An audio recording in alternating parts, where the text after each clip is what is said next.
Hello guys, welcome back to my channel. अगर आपने अभी तक मेरे चैनल को सब्सक्राइब नहीं किया है तो जल्दी से चैनल को सब्सक्राइब कर लो। और आज हम पढ़ने वाले हैं यूजीसी नेट का एक टॉपिक फूड्स ग्रुप। और ये टॉपिक हम ऑलरेडी लास्ट वीडियोस में काफ़ी हद तक कवर कर चुके हैं और इस टॉपिक पे अब एक और वीडियो बनेगी बस। उसके बाद हमारा फूड ग्रुप्स टॉपिक जो है वो ख़त्म हो जाएगा। तो चलिए हम अपनी वीडियो को शुरू करते हैं।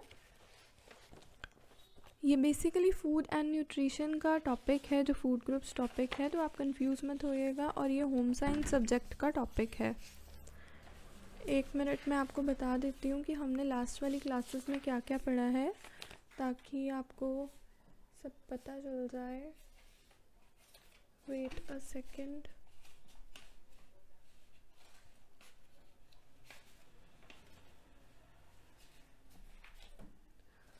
ओके, सो जो लास्ट क्लासेस हैं उसमें हमने 2 क्लासेस की हैं। अभी हमने 2 वीडियोस में हमने डिस्कशन किया है। बेसिकली हमने लास्ट क्लास में फूड ग्रुप्स के बारे में और न्यूट्रिशन के बारे में और dimensions of health, types of health के बारे में और वैदिक ट्रेडिशन के हिसाब से फूड कितने प्रकार के होते हैं और फंक्शंस क्या होते हैं फूड के, और कितने टोटल एसेंशियल न्यूट्रिएंट्स होते हैं, कितने प्रकार के न्यूट्रिएंट्स होते हैं और उन न्यूट्रिएंट्स से हमें क्या क्या मिलता है।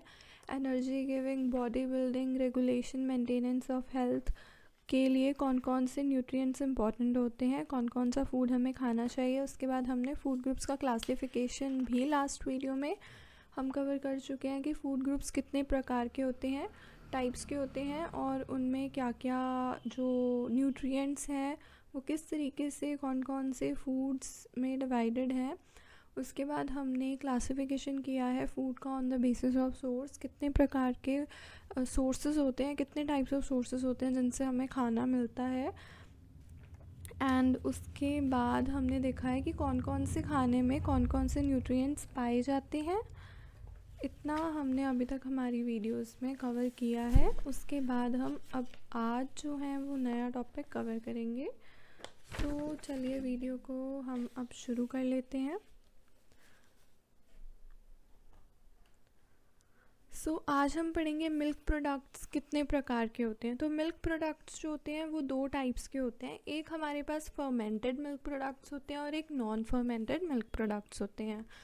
अब जो 30 to 50% जो टोटल मिल्क प्रोडक्शन हमारी कंट्री में होता है उसको हम मिल्क प्रोडक्ट्स में बदल देते हैं। नॉन फर्मेंटेड मिल्क प्रोडक्ट्स कौन कौन से होते हैं? सबसे पहला होता है वे प्रोटीन कंसनट्रेट। अब ये वे प्रोटीन कंसनट्रेट क्या होता है, इसके बारे में हम डिटेल में देखते हैं। बायो एक्टिव कंपोनेंट्स जो होते हैं मिल्क के वो रिटेन्ड या कंसनट्रेट कर दिए जाते हैं in the form of whey protein concentrate, जो सर्व करता है as a powerful antioxidant. Basically यहाँ आपको ये समझना होगा कि जो बायो एक्टिव कंपोनेंट्स दूध में होते हैं, मिल्क में होते हैं, वो कंसनट्रेट कर दिए जाते हैं in the form of whey protein की फॉर्म में, जो कि एक पावरफुल एंटीऑक्सीडेंट की का जो फंक्शन है वो सर्व करता है। फंक्शनल प्रॉपर्टीज़ जो होती हैं वे प्रोटीन कंसनट्रेट की वो काफ़ी सारी होती हैं, जैसे emulsification, forming, जिलेशन, viscosity, solubility, browning, water binding, flavour और अरोमा। इसके बाद हमारे पास आता है स्किम्ड मिल्क। स्किम्ड मिल्क क्या होता है? ये ऐसा मिल्क होता है जिसमें से 0.5 to 2% जो फैट कंटेंट होता है मिल्क का वो कम कर दिया जाता है। But such process also reduces, लेकिन ऐसा करने से 0.5 to 2% फैट को कंटेंट को रिड्यूस कर देने से दूध में से, मिल्क में से विटामिन डी और ए की भी कमी हो जाती है। और इस कमी को पूरा करने के लिए हम मिल्क को फोर्टिफाइड करते हैं बाद में with vitamin A and D. It is use for low calorie diets के लिए ये यूज़ होता है और बच्चों के लिए। एंड जो तीसरा नॉन फर्मेंटेड मिल्क प्रोडक्ट होता है वो होता है इवेपोरेटेड मिल्क। इवेपोरेटेड मिल्क के तो नाम से ही पता चल रहा है कि यहाँ पे कुछ इवेपोरेशन हो रहा है। तो यहाँ पे वाटर को इवेपोरेट किया जाता है मिल्क में से, मिल्क का 50 to 60% वाटर इवेपोरेट कर दिया जाता है। रॉ मिल्क को क्लैरिफाई किया जाता है, वैक्यूम में कंसनट्रेट किया जाता है और फिर उसको होमोजेनाइज किया जाता है और उसको स्टेरिलाइज किया जाता है कैंस में eight a temperature of 118 degree Celsius for 15 minutes, और फिर उसको ठंडा कर दिया जाता है। अब ये इवेपोरेटेड मिल्क जो है कैसे बनाया जाता है, तो बेसिकली इन्होंने इसमें बताया है कि जो वाटर है उसको इवेपोरेट कर दिया जाता है अबाउट 50 to 60%, और जो रॉ मिल्क होता है, कच्चा दूध होता है, उसको क्लैरिफाई किया जाता है, वैक्यूम में कंसनट्रेट किया जाता है, और साथ में उसको होमोजेनाइज और स्टेरिलाइज किया जाता है कैंस में, और eight a temperature of 118 degree Celsius for 15 minutes, और फिर उसको ठंडा कर दिया जाता है, और बाद में उसको विटामिन डी से फोर्टिफाइड किया जाता है। उसके बाद है sweet and condense milk. Sweet and condense milk भी एक जो है हमारा नॉन फर्मेंटेड मिल्क प्रोडक्ट है। It is not sterile like the evaporated milk की तरह, इसको स्टेराइल नहीं किया जाता है। The product is made from pasteurise milk. इसको पैस्चराइज मिल्क से बनाया जाता है। पैस्चराइज मिल्क वो मिल्क होता है जब हम मिल्क को उबालते हैं उसकी शेल्फ़ लाइफ बढ़ाने के लिए, कि वो लंबे समय तक सही से रहे और ख़राब ना हो, फटे ना दूध, इसलिए दूध को थोड़ी देर के लिए एक उबाल दिलाई जाती है, उबाला दिलाया जाता है, तो वो पैस्चराइज मिल्क होता है। जो प्रोडक्ट होता है स्वीट एंड कंडेंस मिल्क, वो पैस्चराइज मिल्क से बनाया जाता है, जो कि कंसनट्रेटेड एंड स्वीटेंड किया जाता है with sucrose. This milk can not be suited for the ordinary fresh milk for children. ये मिल्क ऑर्डिनरी मिल्क की तरह हम बच्चों को नहीं दे सकते हैं, ये उनके लिए अच्छा नहीं होता है। इसके बाद ड्राई मिल्क की बात करते हैं, तो ड्राई मिल्क जो है वो भी एक तरीके का नॉन फर्मेंटेड मिल्क प्रोडक्ट है। ये होल मिल्क और स्कीम्ड मिल्क से बनता है। स्कीम्ड मिल्क हमने अभी पढ़ा कि जिसमें से 0.5 to 2% फैट कंटेंट निकाल दिया जाता है, रिड्यूस कर दिया जाता है। तो ये होल मिल्क या स्कीम्ड मिल्क से बनता है। मिल्क पाउडर को डिहाइड्रेट किया जाता है, उसमें से पानी एकदम से निकाल दिया जाता है टू अबाउट 97%। किस तरीके से? स्प्रे ड्राइंग करके या वैक्यूम ड्राइंग करके। It can be constituted into fluid milk, फिर इसको फ्लूइड मिल्क में बदला जा सकता है, एंड इसकी शेल्फ़ लाइफ बहुत अच्छी होती है। हमने देखा होगा हमें ड्राई पाउडर मिल्क आता है, और उस पाउडर मिल्क को हम फ्लूइड मिल्क में बदल सकते हैं, और उसकी शेल्फ़ लाइफ भी बहुत अच्छी होती है। बाद में बात करते हैं अब हम खोआ की। खोआ जो है वो भी एक नॉन फर्मेंटेड मिल्क प्रोडक्ट होता है। ये एक तरीके का सेमी सॉलिड होता है जो कि मिल्क से निकाला जाता है। मिल्क को बारी बारी इवेपोरेट करके ओपन पैन में उसके अंदर से पानी को एकदम से इवेपोरेट कर दिया जाता है, और सेमी सॉलिड सब्सटेंस को मिल्क से निकाला जाता है। All the proteins are coagulated, यहाँ पे सारा प्रोटीन इकट्ठा हो जाता है, and all the fat globules are entrenched in the coagulant. वो भी एक साथ इकट्ठे हो जाते हैं, क्योंकि यहाँ पे होमोजेनाइजेशन टेक प्लेस करता है विग्रस बॉइलिंग की वजह से, क्योंकि हम बहुत ज़्यादा बॉइलिंग करते हैं यहाँ पे, और बॉइलिंग की वजह से सारा मैटर जो है सेमी सॉलिड मैटर वो एक साथ इकट्ठा हो जाता है, और उसमें सारे फैट ग्लोब्यूल्स और जो प्रोटीन्स होते हैं वो भी इकट्ठे हो जाते हैं। Lactose is present as an anhydrous sugar. Lactose यहाँ पे एक एनहाइड्रस शुगर के रूप में खोआ में प्रेजेंट होता है, and is use in preparation of variety of Indian dishes. और ये इंडियन डिशेस की वेराइटी को प्रोड्यूस करने में मदद करता है, प्रिपेयर करने में हेल्प करता है। Rabri, it comprises of several layers of clotted cream. अब हमने रबड़ी के बारे में तो बहुत सुना होगा। रबड़ी क्या होती है? सेवरल लेयर्स होती हैं कोटेड क्रीम की, और जो कि कंसनट्रेटेड और एक स्वीटेंड प्रोडक्ट होता है। जो हमारी रबड़ी होती है वो बहुत सारे लेयर्स को कंटेन करती है ऑफ क्लोटेड क्रीम, जो कि कंसनट्रेटेड एंड स्वीटेंड प्रोडक्ट है। When milk is reduce to 1/3 of the original volume sugar is added. जब मिल्क को हम 1/3 उसकी ओरिजिनल वैल्यू से कम कर लेते हैं, वॉल्यूम से कम कर लेते हैं, उसके बाद हम इसमें शुगर को ऐड कर देते हैं। तो अभी हमने क्या पढ़ा? अभी हमने 2 स्लाइड्स पढ़ी जिसमें हमारे पास था एक तो इवेपोरेटेड मिल्क। इवेपोरेटेड मिल्क के बारे में हमने पढ़ा। ये सारे के सारे अभी हम नॉन फर्मेंटेड मिल्क प्रोडक्ट्स की बात कर रहे हैं। तो जो हमारा इवेपोरेटेड मिल्क है वो कैसे बनाया जाता है? इसमें से 50 to 60% जो वाटर है उसको इवेपोरेट कर दिया जाता है। जो रॉ मिल्क होता है, कच्चा मिल्क होता है, उसको क्लैरिफाई कंसनट्रेट किया जाता है वैक्यूम में, जिसको फिर होमोजेनाइज और स्टेराइल किया जाता है कैंस में। 118 डिग्री सेल्सियस के टेम्परेचर पे फॉर 15 मिनट्स और फिर उसको ठंडा कर लिया जाता है और बाद में इसको फोर्टिफाइड कर दिया जाता है विद विटामिन डी।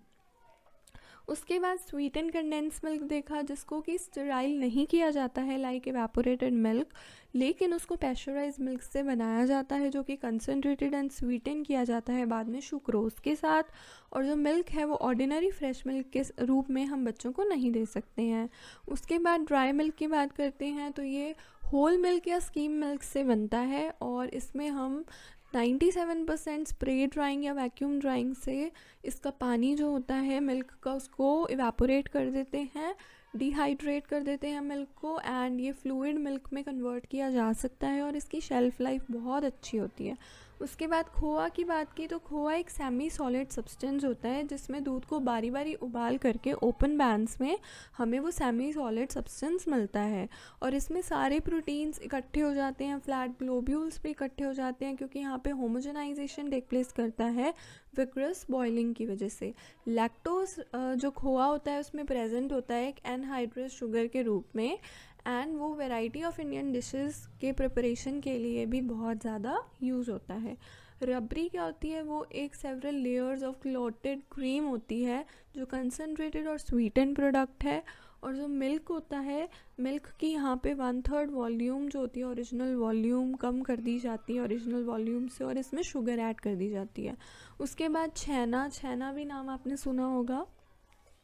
छेना जो होता है वो भी एक नॉन फर्मेंटेड मिल्क प्रोडक्ट है। Cow's milk chhena is preferred for making sweets.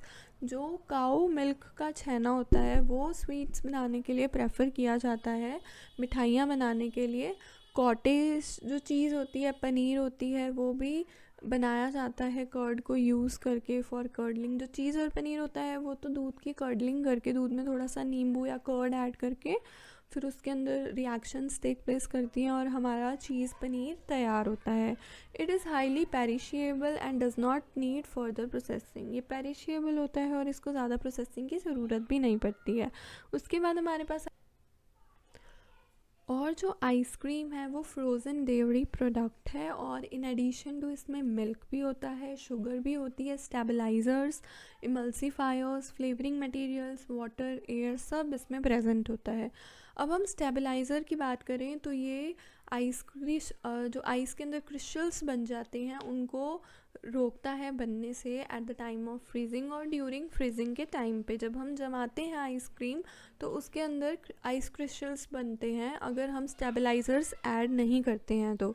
और इमल्सीफायर्स क्या करते हैं, इमल्सीफायर्स फ्लैट ग्लोब्यूल्स को डिस्पर्स करते हैं ताकि जो लम्पिंग्स होती हैं, लम्प्स फॉर्मेशन होती है वो ना हो at the time of freezing जब हम जो हमारी आइसक्रीम होती है उसको जमाते हैं।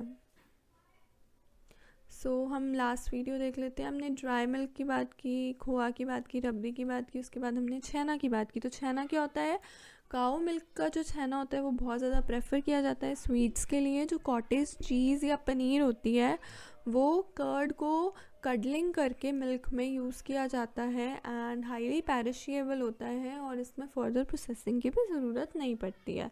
आइसक्रीम की बात करें तो आइसक्रीम एक फ्रोज़न डेयरी प्रोडक्ट है और आइसक्रीम में हम milk, sugar, stabilizer, emulsifier, flavouring material, water, air सब ऐड करते हैं।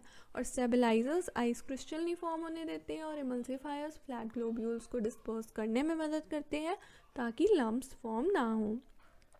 इसके बाद है कि जो एग यॉक होता है वो एक नेचुरल इमल्सीफायर के रूप में यूज़ होता है और मोनो और डाइग्लिसराइड्स कमर्शियल पर्पसेस पे एक इमल्सीफायर के रूप में यूज़ होते हैं।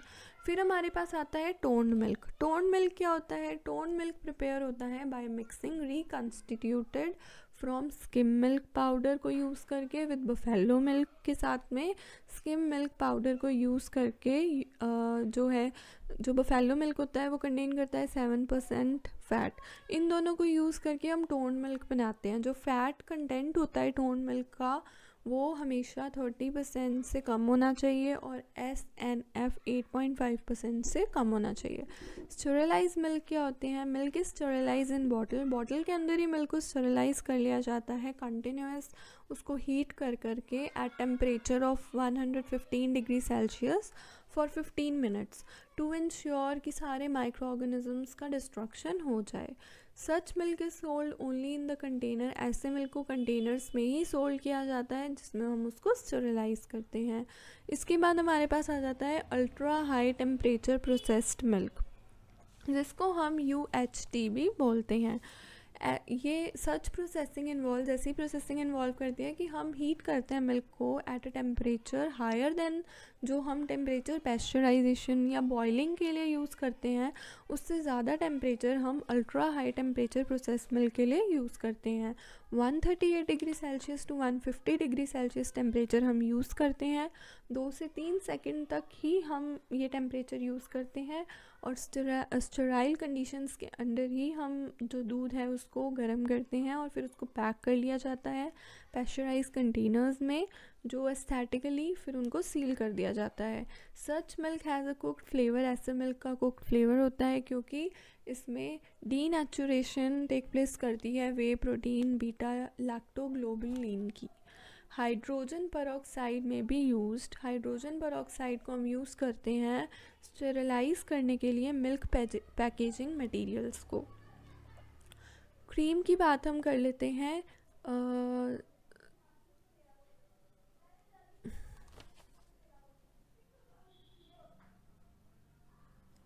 जो क्रीम होती है हमारी, क्रीम भी एक नॉन फर्मेंटेड मिल्क प्रोडक्ट है। Cream is a milk fat. Cream क्या होती है? मिल्क फैट होती है जिसको हम मिल्क से सेपरेट कर देते हैं बाय सेंट्रीफ्यूगेशन। क्रीम को जो है पैस्चराइज किया जाता है 70 to 75 डिग्री सेल्सियस पे for 30 minutes to kill bacteria. The cream is then inoculated with a controlled culture of lactic and bacteria, lactic acid bacteria फिर उसमें ऐड कर दिया जाता है जो डिज़ायर टेस्ट को मतलब डेवलप करता है इन द फिनिश प्रोडक्ट्स। अब उसके बाद में बात करते हैं हम फर्मेंटेड मिल्क प्रोडक्ट्स की। फर्मेंटेड मिल्क प्रोडक्ट्स 3 टाइप के होते हैं ओनली, वेयर एज जो नॉन फर्मेंटेड हैं वो 13 टाइप्स के हैं और जो फर्मेंटेड हैं वो 3 टाइप्स के ही हैं, बटर, चीज़ एंड कर्ड। अब हम पहले बात करते हैं बटर की। बटर क्या होता है? जो नॉन फैट कंपोनेंट होते हैं बटर के, वो होते हैं कि बटर में मॉइस्चर होता है, मिल्क सॉलिड्स होते हैं, सॉल्ट्स होते हैं। ये नॉन फैट कंपोनेंट्स हैं जो एक बटर में मौजूद होते हैं। बटर के अंदर क्या होता है? मॉइस्चर, मिल्क सॉलिड्स और सॉल्ट्स होते हैं। फ़ैट कंटेंट बटर में अबाउट 80% होता ही है। जो कलर होता है बटर का वो yellowish white to deep yellow vary करता है, जो कैरोटीन की वजह से होता है। जो मतलब खाना एक एनिमल को फीड दी जाती है, एक एनिमल को खिलाया जाता है, उस खाने में कितना कैरोटीन मौजूद है उसके ऊपर डिपेंड करता है कि जो दूध है उसका कलर कैसा होगा। स्पॉइलेज जो होती है बटर की और डिसएग्रीएबल ऑर्डर, जो मतलब एक बदबू सी निकलती है बटर में से एंड फ्लेवर कई बार ख़राब हो जाता है, वो क्यों होता है? क्योंकि जो बटर होता है उसके अंदर free butyric and caproic acid release हो जाते हैं from the triglyceride molecules. Triglyceride molecules में से जो ब्यूटायरिक और कैप्रोइक एसिड है वो रिलीज़ हो जाते हैं और उसकी वजह से जो बटर है उसकी स्पॉइलेज टेक प्लेस करती है, उसकी ऑर्डर फॉल हो जाती है और फ्लेवर भी ख़राब हो जाता है। अगला जो है वो है हमारा चीज़। चीज़ क्या है? वैरायटी ऑफ चीज़ डिपेंड करती है कि किस तरीके का मिल्क हम यूज़ कर रहे हैं चीज़ को बनाने के लिए, किस तरीके से हम मैन्युफैक्चर कर रहे हैं, कौन से प्रोसेसिंग और मैन्युफैक्चरिंग मेथड हम यूज़ कर रहे हैं, सॉल्ट्स हमने कितनी यूज़ की हैं, सीजनिंग्स कितनी हमने ऐड की हैं और किस तरीके का बैक्टीरिया या मोल्ड स्पीसीज़ हमने ऐड की हैं या यूज़ की हैं चीज़ को बनाने में। अब हमारे पास लास्ट जो है वो है कर्ड। कर्ड क्या होता है? कर्ड भी एक फर्मेंटेड मिल्क प्रोडक्ट ही है। डाइजेस्टिबिलिटी कर्ड की एक ऑर्डिनरी मिल्क से बहुत अच्छी होती है क्योंकि उसमें लैक्टिक एसिड होता है बहुत ज़्यादा मात्रा में और बैक्टीरिया होते हैं एंड जो कि हमारी बॉडी के लिए बहुत ज़्यादा अच्छे होते हैं। ड्यूरिंग कर्ड फॉर्मेशन, कर्ड की फॉर्मेशन के टाइम पे जो लैक्टोज है मिल्क का वो लैक्टिक एसिड में कन्वर्ट हो जाता है और माइक्रो ऑर्गेनिजम्स जो होते हैं कर्ड में वो फॉर्मेशन करते हैं, जो माइक्रो ऑर्गेनिजम्स कर्ड में फॉर्म होते हैं वो ग्रुप को बिलोंग करते हैं जो कि लैक्टोबैसिलस एंड स्ट्रेप्टोकोकस ग्रुप होता है उसको। L casei, L brevis, L bulgaricus, S lactis and S thermophilus, ये सारे के सारे माइक्रो ऑर्गेनिजम्स होते हैं जो कि हमारे कर्ड में प्रेजेंट होते हैं।